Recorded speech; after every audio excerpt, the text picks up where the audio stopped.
Consumer surplus बहुत important topic है। Consumer surplus क्या होता है? Amount what a person is willing to pay and the amount what he actually pays, it is the difference between that. Let's say आप एक street market में गए, आपको लगा कि एक प्रोडक्ट का प्राइस शायद 100 रुपये होगा, पर आपने सोचा कि मैं तो इसको 50 रुपये बोलूँगी ताकि ना मुझे कम में मिल जाए, 100 रुपये से कम में। तो बोलते हैं कि ये 80 रुपये का है, ठीक है, 60 नहीं हो सकता। तो आप क्या करते हो? आप बोलते हो कि ना मेरी ना तुम्हारी, हम रखते हैं इसका 65। तो दोनों म्यूचुअली अग्री करके वो 65 में वो प्रोडक्ट सेल कर देते हैं। तो यहाँ पे हुआ कस्टमर का फ़ायदा, ठीक है। तो actually what he was willing to pay was 100 rupees, है ना। What he actually pays what was rupees 100 minus 65, 35 rupees. ये हो गया उसका कंज्यूमर सरप्लस। अब न्यूमेरिकल्स आते हैं इसमें से, उसके लिए आपको बेसिक्स पता होना चाहिए इंटीग्रेशन के। पहला हम बात कर रहे हैं कांस्टेंट की, जब कोई नंबर दिया होता है, ठीक है। तो हम पहला देखो y is equal to differentiation कर रहे हो विद रिस्पेक्ट टू x, किसका कर रहे हो? कांस्टेंट a का, ठीक है। तो जब भी आप कांस्टेंट का डिफ्रेंसिएशन करते हो, आप वही नंबर लिख देते हो। एक तो किसके रिस्पेक्ट में कर रहे हो? x की, तो हो जाएगा ax प्लस c, हम ऐसे लिखते हैं। पर जब आप सॉल्व करोगे आपको सी लिखने की जरूरत नहीं है, सिर्फ ax चलेगा, ठीक है। नेक्स्ट करो, y इज इक्वल टू, आप डिफ्रेंसिएशन कर रहे हो 9 का विद रिस्पेक्ट टू q, ठीक है। तो ये क्या हो जाएगा? 9q प्लस c, इसको लिख सकते हैं 9q। सिंपल, जो भी नंबर है वो नंबर लिख देना है, और जिसके रिस्पेक्ट में कर रहे हो, मैं x के रिस्पेक्ट में कर रही थी तो मैंने x लिख दिया, फिर मैं q के रिस्पेक्ट में कर रही थी तो मैंने q लिख दिया, बस इतना है, ठीक है। नंबर जहाँ पे वहाँ पे। अब आते हैं पावर रूल पे। देखो, जब भी हमें कोई वेरिएबल दिया होता है, वेरिएबल मतलब x y z कुछ ऐसा, ठीक है। तो अभी हमें वेरिएबल दिया है x, उसके ऊपर पावर है n। तो पावर रूल में क्या होता है? आप डिफरेंशिएशन करते हो तो उसकी पावर में +1 हो जाता है, ठीक है। और आप डिनोमिनेटर में भी वही चीज़ आप लिख देते हो +1 करके, ठीक है। अभी देखो, y is equal to differentiation कर रहे हैं हम लोग विद रिस्पेक्ट टू x, किसका कर रहे हैं? x n का, ठीक है। तो पावर क्या है x की? n। तो क्या हो जाएगा? x n में पावर में प्लस हो जाएगा 1, और वही पावर हम लोग डिनोमिनेटर में लिख देते हैं n प्लस 1, ठीक है। ऐसा करना है। एग्जाम्पल, अभी हम लोग डिफ्रेंसिएशन कर रहे हैं x का, वेरिएबल x का, इसका पावर है 3, ठीक है। तो क्या हो जाएगा? x पावर में 1 ऐड हो जाएगा, 3 प्लस 1, सेम नंबर से हम लोग डिवाइड कर देंगे, 3 प्लस 1, ठीक है। क्या हो जाएगा? x to the power 4 divide by 4। See हम लोग लिखते हैं, मगर हम लोग जब सॉल्व करते हैं उसको इग्नोर कर देते हैं। In the same manner you can solve other two also. Consumer surplus निकालने के लिए फॉर्मूला ये होता है, डिमांड फंक्शन का डिफ्रेंसिएशन करते हैं हम लोग और उसको माइनस कर देते हैं TR। TR is nothing but price multiplied by quantity. Starting में आपको एक साइन दिख रहा होगा इक्वल टू के बाद, वो लिमिट का साइन होता है, ठीक है। तो ऊपर में अपर लिमिट में आप क्वांटिटी लिखते हो, नीचे में 0 लिखते हो हमेशा। प्रोड्यूसर सरप्लस का फॉर्मूला भी देख लो आप, इसमें TR माइनस सप्लाई फंक्शन का आप डिफ्रेंसिएशन कर रहे हो। अभी हम लोग कंज्यूमर सरप्लस का यूज़ करेंगे, ठीक है। देखो, 5 स्टेप्स होते हैं कंज्यूमर सरप्लस को निकालने के।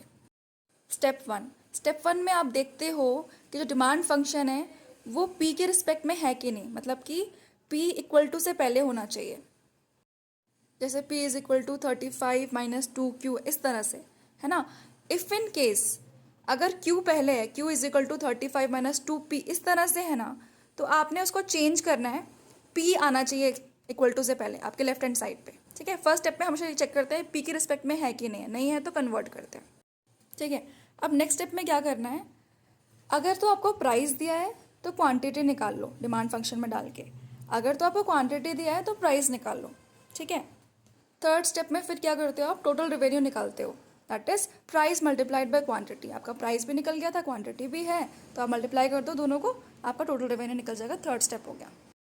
अब देखो राइट हैंड साइड पे फोर्थ स्टेप, इसमें आप डिफ्रेंशिएशन कर रहे हो डिमांड फंक्शन का, ठीक है, जो हमने फॉर्मूला सीखा था उससे। लास्ट स्टेप में क्या करते हो? आप जो डिमांड फंक्शन का डिफ्रेंशिएशन हुआ उससे माइनस कर देते हो TR को, that is total revenue price multiplied quantity. उसके बाद आपका आ जाता है कंज्यूमर सरप्लस। ईजी। चलो ये क्वेश्चन सॉल्व करो। अभी आपको डिमांड फंक्शन दिया हुआ है P is equal to 35 minus 2Q minus 2 square, ठीक है, और आपको क्वांटिटी दी हुई है दैट इज 3। कंज्यूमर सरप्लस निकालना है। पहला स्टेप ऑलरेडी है क्योंकि P हमारा रेफरेंस साइड पे है, तो निकालने की ज़रूरत नहीं है, पहला स्टेप ऑलरेडी फुलफिल्ड है यहाँ पे, ठीक है। अब स्टेप 2 में क्या करते हो आप, यहाँ पे हमें क्वांटिटी गिवन है तो हम लोग प्राइस निकाल लेंगे। प्राइस कैसे निकालोगे, क्वांटिटी की वैल्यू पुट कर दी आपने डिमांड फंक्शन में, that is 3, 35 minus 2 multiplied by 3 quantity की वैल्यू हो गई, ठीक है। उसी तरह से आप फिर पुट करने के बाद सॉल्व कर लेते हो तो आपका आता है P इज इक्वल टू 20, ठीक है।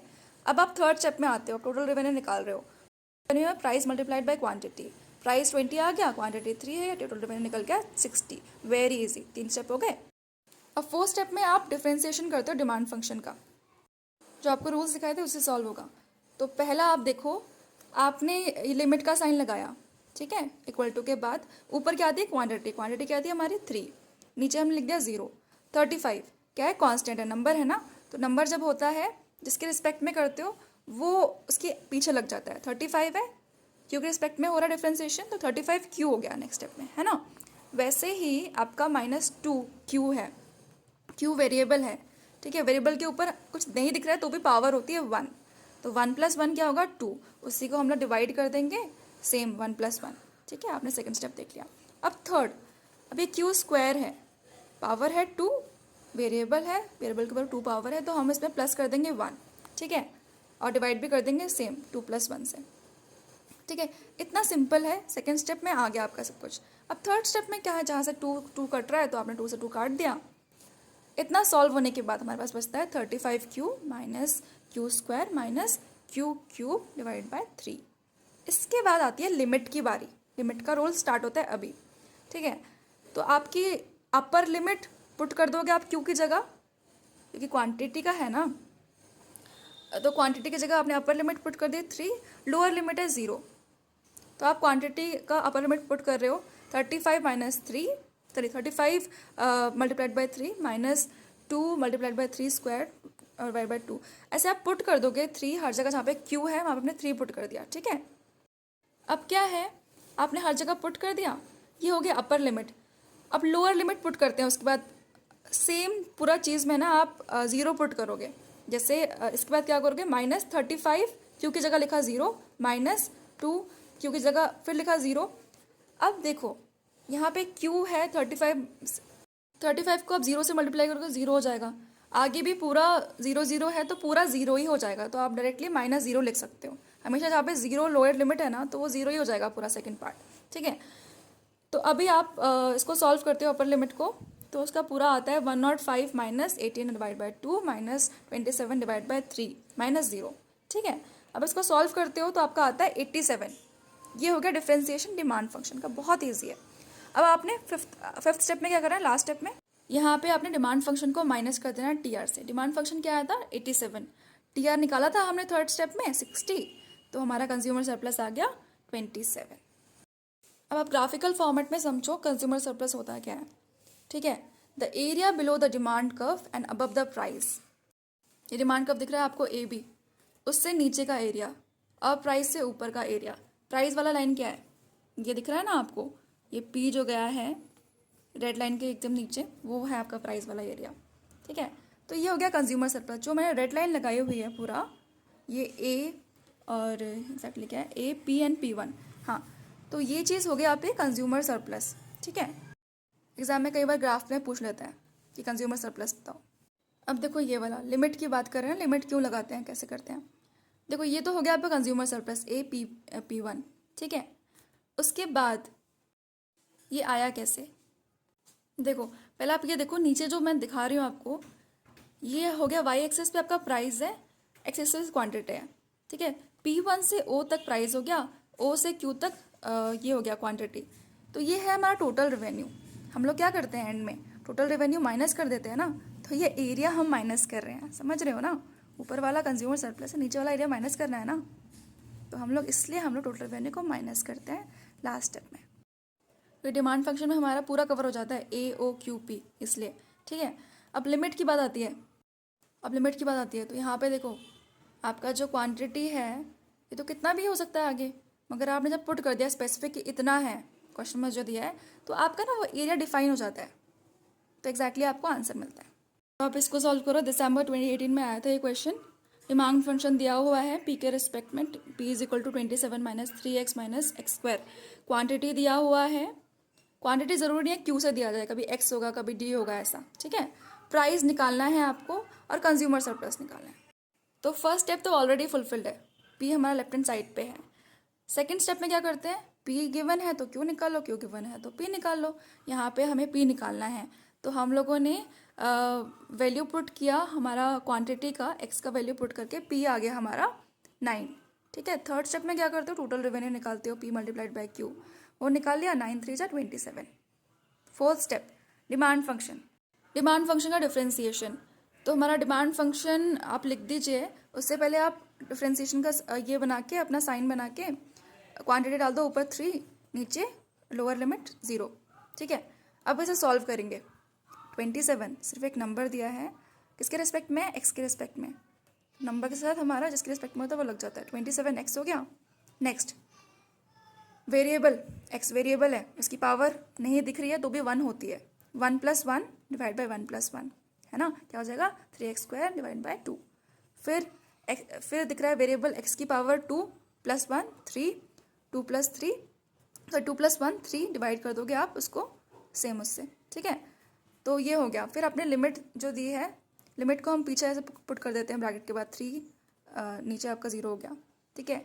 मैंने फिफ्थ स्टेप भी ऐड कर दिया, मैंने -27 कर दिया जो टोटल रेवेन्यू है, उसको आप अलग से भी कर सकते हो, ठीक है। तो अभी क्या हुआ, आपने इसको सॉल्व किया फर्दर, तो फर्दर सॉल्व करने में कुछ नहीं है, आपने 3 जो लिमिट था ना वो पुट कर दिया, आपने एक्स की जगह 3 डाल दिया, ठीक है। और फिर से एक बार सॉल्व किया तो आपने उसको लोअर लिमिट 0 डाला, 0 पूरा 0 हो जाता है, ठीक है, और माइनस टोटल रेवेन्यू 27। फिर आपको सॉल्व करते हो तो आपका कंज्यूमर सरप्लस आता है 31.5।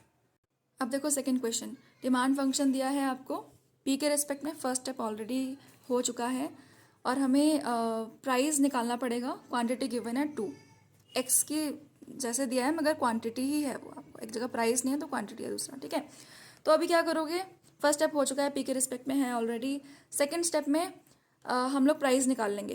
प्राइस कैसे निकालोगे, क्वांटिटी की वैल्यू पुट कर दी, जहाँ पे भी हमारा x दिख रहा है आपको वहाँ पे आपने 2 डाल दिया, 15 - 2 × 2 - 2 का स्क्वायर, आंसर आता है p = 7, ठीक है। सेकंड स्टेप हो गया। थर्ड स्टेप में आपने टोटल रेवेन्यू निकाला, प्राइस मल्टीप्लाइड बाई क्वांटिटी, 7 2 जा 14, थर्ड स्टेप हो गया। फोर्थ स्टेप आप डिफ्रेंसिएशन कर रहे हो डिमांड फंक्शन का, ठीक है। तो आपने क्या किया, सबसे पहले तो क्वांटिटी जो होती है उसको हम पुट कर देते हैं ये अपर लिमिट में, तो 2 हो गया, लोअर लिमिट 0, फिर आपने इसका डिफ्रेंसिएशन ये डाला वहाँ पे पूरा, ठीक है। टीआर को साथ में पुट कर सकते हो, नहीं तो फिफ्थ स्टेप में कर लो। अभी क्या करोगे, 15 सिर्फ एक नंबर है, किसके रिस्पेक्ट में हो रहा है, एक्स की, 15x माइनस 2x, एक्स जो है वेरिएबल है उसकी पावर हमेशा 1 होती है, तो क्या हो गया 1 + 1 2 divide by 2, then minus x की पावर स्क्वायर है 2 है, तो 2 + 1 3 हो गया, 3 डिवाइड बाई 3, ठीक है। इस तरह से उसके बाद आप लिमिट की वैल्यू पुट कर दोगे, 15 जहाँ पे भी x है वहाँ पे 0 डाल दोगे, सॉरी जहाँ पे भी x है वहाँ पे पहले 2 डाल दोगे हर जगह पे, उसके बाद 0 डालोगे, 0 का 0 होगा, तो पूरा सॉल्व करने की जरूरत नहीं है, 0 डाल दो, ठीक है। तो अभी आप इसे फर्दर सॉल्व करोगे तो आपका ये आ जाएगा 30 - 8 divide by 2 -8 divide by 3, minus total step है 14 डाल दिया आपने, ठीक है।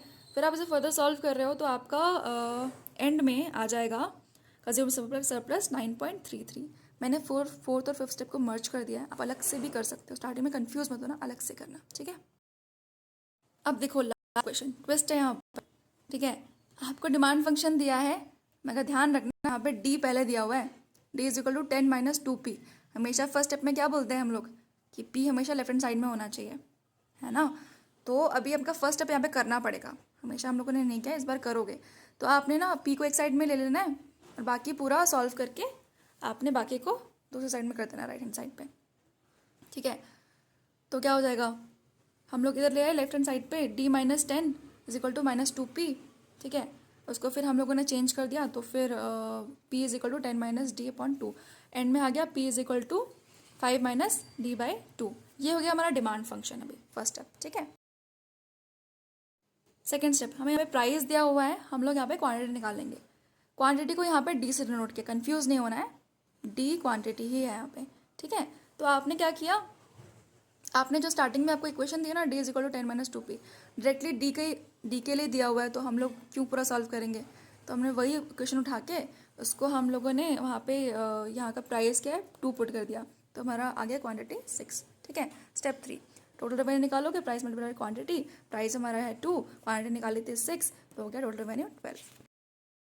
4th स्टेप, डिमांड फंक्शन का डिफ्रेंसिएशन कर रहे हो, क्वांटिटी कितनी है 6, तो अपर लिमिट में 6 डाल दिया, लोअर लिमिट में 0 डाल दिया, 5 माइनस D2 जो आपने निकाली थी ना वही उसको पुट कर रहे हो, बिकॉज हमेशा P लेफ्ट हैंड साइड में होना चाहिए।